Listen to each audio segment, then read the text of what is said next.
What's up guys, welcome back to the channel. Today we're looking at Punderdome, cool little card game here. It says inside the box, just here, card game was inspired by the original live game show, the Punderdome, a cult favourite in Brooklyn nightlife, established in 2011 by daughter-father duo Joe and Fred Firestone, which, if that isn't the coolest bloody last name in existence, I don't know what is. Now, is there a... Normally these kinds of games have,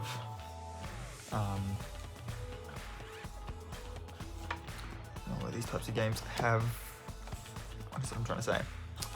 Instruction cards. But, it looks like I just left a thing for yourself. No, there it is. Hiding away, being a sneaky. Alright, so it comes with... Why did I put that deck away? I need that.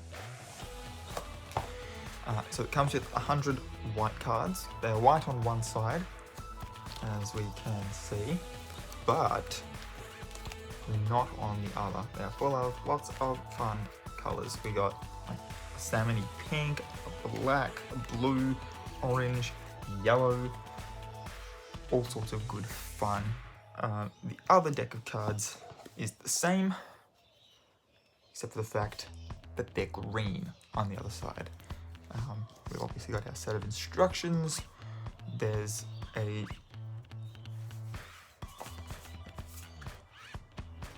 card here to help you sort of figure it out. That's going to come in handy in a second as well. So, 2 mystery envelopes? Two mystery envelopes. And then one in my hand. A large, what's this say? Pad of slips for mystery envelope prizes. So you can actually put the prizes in your envelopes. And then there's 2 pads for writing your puns. Then you need to bring to the game a writing utensil per player or team, whether that's a pen, a pencil, a marker, a texter, whatever. A timer, which most people have on their phones these days. There's one on my watch, etc. So timers are just about everywhere these days. And the prizes themselves. Now, if it ends up being you're playing for things like gift cards and that sort of thing, maybe just as a suggestion from myself, so you're not having to, you know, go out and buy, say, $10, $20 gift cards or whatever. If that's what you're doing, tally up how much each person wins and then just get them each one card with the total amount that they've won. Might be an easier way to go about it. Cool, so you assemble your players. You'll need to gather at least 2 of your most pun-tolerant friends and or relatives.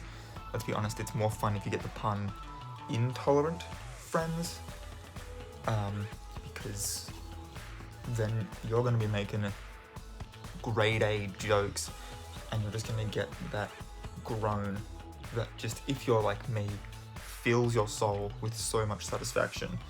I mean, even just when she saw the box, my mother rolled her eyes. So looking forward to playing this with my parents, because my father loves a good pun.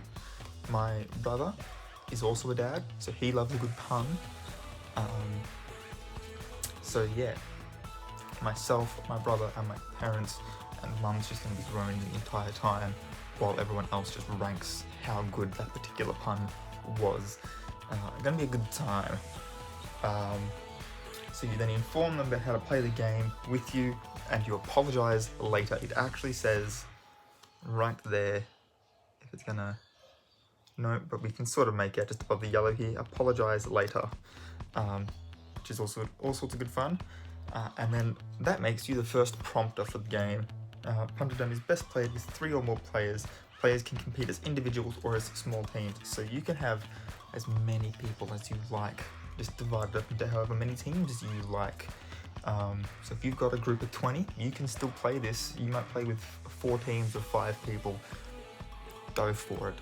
I'm not sure how much of a logistical nightmare that'd be, but go for it.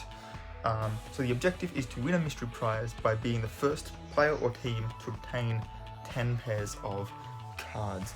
Now again, there's only 2 envelopes, but that doesn't necessarily mean you can only play 2 rounds. You can play however many rounds you like. It's just each round is won by 10 cards equaling a prize. Once a prize has been given out, that's the end of a round, and you can then renegotiate teams. You can, some people might decide, well, that's enough for me. I've got my win. I'm going to take that and leave because my luck's run out. Whatever it might be. Before playing, first prompter fills the mystery envelopes. For more details, there is actually in this thing on the back here, this top section here, is the mystery envelopes suggestions, some prizes suggestions. So yeah, we've then got first prompter draws 2 cards and reads 1 quick pun question. Person who responds quickest with a pun earns 30 extra seconds for the prompt round to follow. Prompter then flips the cards, reads the green situations, so for instance, hunting, and the white topics, which the top one on this one at the moment is desserts. So you've got to make a pun about hunting and desserts.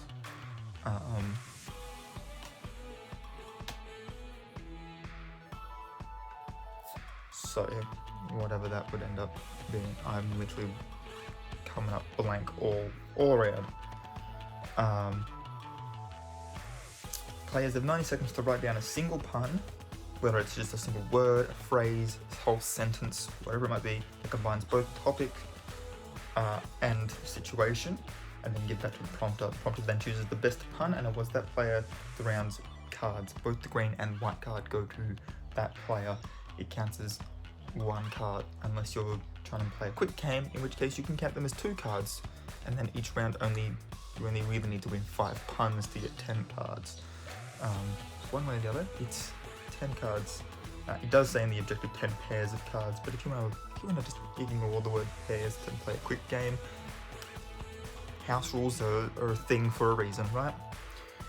So the quick pun is actually what these colourful sides are. So this top one on the white, for instance, so obviously when drawing, you can sort of hide what the topic and the exact same cards, but you can sort of hide them so your players don't have an advantage of already trying to figure out what their pun's going to be. But for instance, this one, which is a blue one, says which alcohol complains the most, and the answer is wine. For one that just gives you 1 word. And on the white card here, there's actually yellow on the outside. Why are all these trees friends?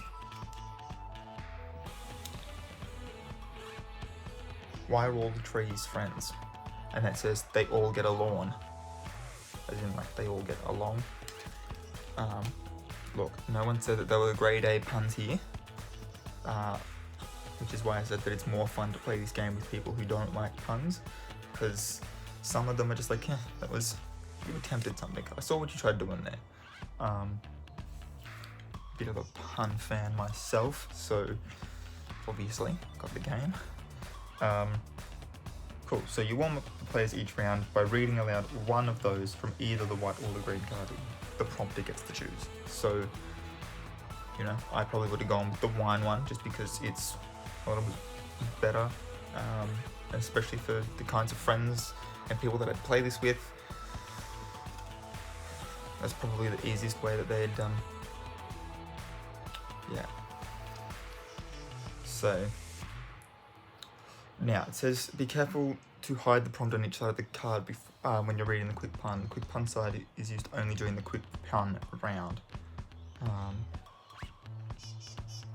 Cool. And then obviously it gives you ways that you can answer the things as well, just here, but based on dogs and watching television. So you can either make a pun using rhyming, in which case they've got here, think about words you associate with dogs, so bones, dog houses, leashes. Next, pick one of the words and brainstorm rhymes. How about bark? Bark rhymes with dark, arc, narc, and lark. Let's go with dark. Replace the word dark with bark in a one-line phrase. So, are you afraid of the dark? Finally, adjust your phrasing so it connects with watching television. Nickelodeon's thinking about, so this one is what they've got. Nickelodeon's thinking about bringing back one of their classic TV shows, but this time only targeting dog audiences. It's going to be called Are You Afraid of the Bark? The full pun tries to make a second pun in it, but ends up ruining the joke. So I didn't read that. Homophones, so two words that sound the same but have different meanings, so like two and two, there and there, your and your, and your. Everyone usually forgets your, and as in like a long time ago. So you would pick then for a dog-related word that sounds like another word. So if you go with paws, it's like their little toe beans, their little feet, and then obviously watching television, you can pause television. So that means that the word pause and pause are homophones. So you then make a sentence with the word pause relating to watching television. So for instance, I had to pause the television show I was watching.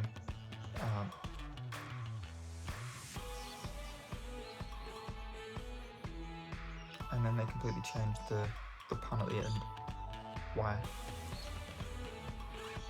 So it says the television show I was watching was on pause. Right, as in like, yeah, okay, cool, the television show you were watching was on pause, and then they've gone with a whole other sentence. Paws, feet, and hooves. To try and like make the pun.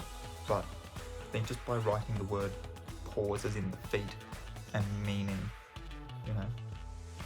But like, I don't know why I had to pause the television show I was watching. Anyway, making up words is the third and final way.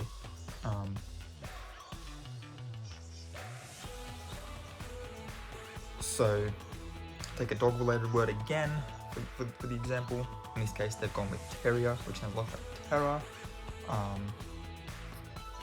So if we want to relate it to watching television, we can connect the word terror to watching reports about terrorists on the news. This one gets a bit dark. Now all you have to do is replace terrorists with terrorists, which is hard to say, and I don't know why you'd go there. Anyway. And you have a pun that combines dogs and watching televisions, all by making up a word. Cool. And then there's some examples on this yellow card as well. For instance, if our situation's the green card. Literally looking at this 2 seconds ago.